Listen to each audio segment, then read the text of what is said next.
Alors maintenant, nous allons voir comment est-ce que nous allons mettre des données dans notre table de poste. Déjà, ici, nous allons réexécuter nos migrations et nous allons supprimer cette migration-là. Voilà. Donc, nous allons exécuter nos migrations. Nous avons donc nos différentes tables. Ici, nous avons notre table de poste qui ne contient rien. Donc, nous allons voir maintenant comment est-ce que nous allons remplir cela. Alors, le premier moyen d'utiliser un seeder. D'accord? Le premier moyen d'utiliser un seeder. Voilà. Les seeders vont vous permettre donc d'ajouter des données à vos tables. D'accord? De manipuler les données de vos tables. Donc ici, nous avons déjà une database seeder. Donc c'est ce fichier-là qui sera exécuté lorsque vous allez exécuter les seeders de votre projet. Alors les seeders servent dans les cas où vous avez des utilisateurs par défaut, peut-être une table de pays ou bien de données qui sont statiques, qui doivent être initialisées dès le début de votre projet. Vous pouvez exécuter tout ça pour renseigner ces tables-là. Donc, ici, nous pouvons exécuter notre script qui va ajouter les données à notre table poste. Maintenant, comment est-ce que nous allons procéder? Alors, nous avons différents moyens. Je vais juste vous montrer un des moyens et après, nous allons revenir pour un autre moyen. D'accord? Donc, comme vous pouvez le voir, le code qui est commenté ici, et on a déjà utilisé le modèle user pour créer des données. Ce que je vais faire, c'est que on va juste décommenter ceci et exécuter maintenant nos seeders. Pour exécuter les seeders, c'est la commande php artisan db seed. Voilà. Quand les seeders seront exécutés, nous allons voir un peu notre base de données. Ici, nous avons ajouté des utilisateurs. Donc, nous allons voir les users. Et comme vous pouvez le voir, on a bel et bien des données dans notre user là, dans notre table user là. Alors, ce factory provient d'où? Si nous ouvrons un peu le modèle, si nous ouvrons un peu le modèle user, vous allez voir que ce modèle-là a ce trait has factory. Alors, il sert à quoi? Il va vous permettre, comme vous l'avez vu tantôt, de créer des données, des fake data ou des dummy data dans votre table. Alors, où est-ce qu'on les définit? C'est dans ce dossier Database Factories. Si vous ouvrez un peu, vous voyez que ce User Factory a déjà été créé. Donc, c'est une classe qui est stand de Factory qui a une méthode definition.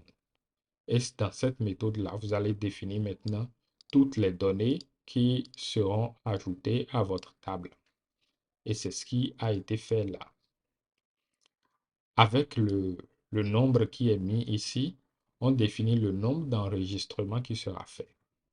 Et si nous ouvrons notre table user, vous pouvez voir qu'on a 10 enregistrements. Donc, nous allons faire de même pour notre table poste. OK? Pour le faire, nous allons créer un factory. Et pour créer un factory, c'est simple. C'est la commande php artisan make factory. Où nous allons nommer ça post factory. Une fois que le factory est créé, il ira se mettre dans notre dossier factories ici. Si nous ouvrons, nous voyons déjà notre fonction ou notre méthode definition. Maintenant, nous allons définir comment est-ce que nous voulons les donner. Donc, dans un premier temps, nous allons définir le title parce que c'est ce qu'on a dans notre table poste. OK? On utilisera une un helper fake qui va nous permettre de générer certaines données. Ici, nous allons générer un test, d'accord, où nous allons dire que le maximum de caractères, c'est 10. Ensuite, nous avons le slug. Et ici, au lieu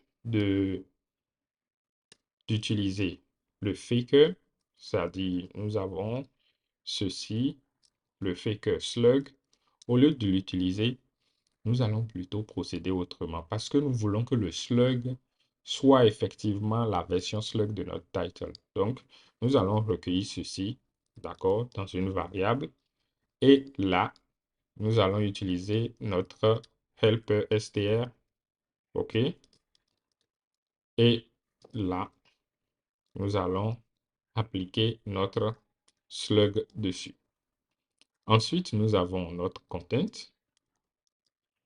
Et là, nous avons toujours notre faker et notre test, où nous allons dire que peut-être le maximum, c'est 1000 caractères. Voilà un peu. Nous venons donc de finir avec notre factory. Et maintenant, dans notre seeder, nous pouvons exécuter notre factory. Donc, nous allons commenter ceci, même retirer tout ça, et utiliser notre post, factory, créer 10 enregistrements, et exécuter la fonction create. Comme cela, nous allons pouvoir créer 10 posts. Exécutons maintenant PHP artisan db seed.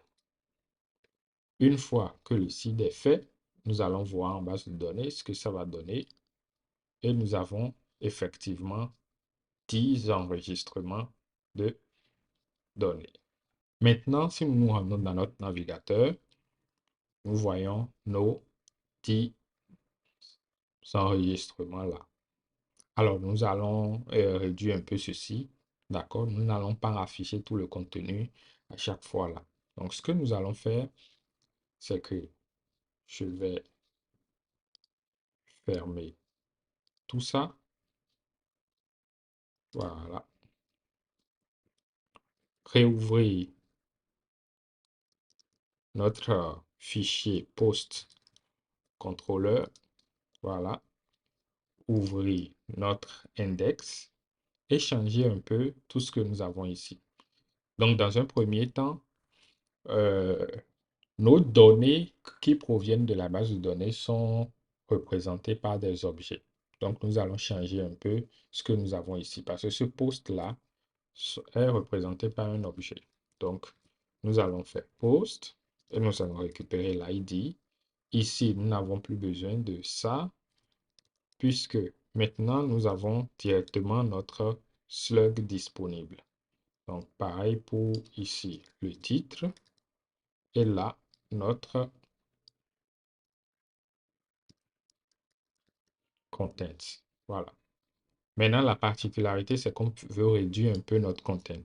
Nous allons toujours utiliser notre helper string et utiliser la fonction limite. Nous allons limiter ça à une vingtaine de caractères. Donc, si nous réactualisons, nous avons quelque chose comme ça. Peut-être que nous allons mettre ça à 50 caractères. Voilà, c'est un peu mieux. Donc, déjà, si nous visitons chaque article, nous voyons bien que cela fonctionne très bien. Voilà un peu ce qu'on peut dire par rapport aux migrations et aux seeders et aux factories.